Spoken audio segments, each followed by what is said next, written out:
So ಈಗ ನಾವ್ ಯಾವ ರೀತಿ ನಮ್ಮ ಫ್ರೆಂಡ್ಶಿಪ್ ಸರ್ಕಲ್ ಇರುತ್ತೋ ನಮ್ಮ ವ್ಯಕ್ತಿತ್ವ ಹಂಗೆ ಇರುತ್ತಂತೆ. ಅದಕ್ಕೆ ಚೆಕ್ ಮಾಡ್ಕೊಳ್ಳಿ ನಿಮ್ಮ ಫ್ರೆಂಡ್ಶಿಪ್ ಸರ್ಕಲ್ ಯಾವ ರೀತಿ ಇದೆ ಅಂತ. ಯಾಕಂದ್ರೆ ಫ್ರೆಂಡ್ಶಿಪ್ ಮಾಡ್ಕೊಂಡ್ಬಿಡ್ತೇವೆ, ನಮ್ಗೆ 100 ಜನ ಫ್ರೆಂಡ್ಸ್ ಇರ್ಬೋದು, 1000 ಜನ ಫ್ರೆಂಡ್ಸ್ ನ ಮಾಡ್ಕೋಬಹುದು, ಬಟ್ ಅಷ್ಟು ಜನ ಫ್ರೆಂಡ್ಸ್ ಇಟ್ಕೊಳ್ಳೋ ಅವಶ್ಯಕತೆ ಇರೋದಿಲ್ಲ.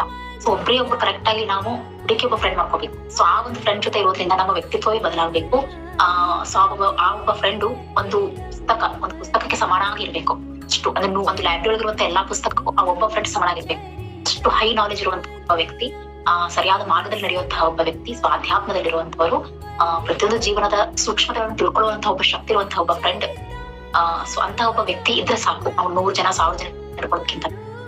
ಅದಕ್ಕೆ ಹೇಳೋದು ಸ್ವಲ್ಪ ಒಂದು ಸ್ಪಿರಿಚುವಲ್ ಅಂತ ಬಂದಾಗ, ಸ್ವಲ್ಪ ಧ್ಯಾನ ಸಂಸಾರಿ ಆದಾಗ ತನ್ನ ಜೊತೆ ಯಾರೇ ಇರ್ಬೋದು, ಯಾವುದೇ ಸಂಬಂಧಗಳು ಬರ್ಬೋದು, ಸೊ ಎಲ್ಲರನ್ನ ಫ್ರೆಂಡ್ಸ್ ತರ ನೋಡಕ್ ಸ್ಟಾರ್ಟ್ ಮಾಡ್ತಾನೆ.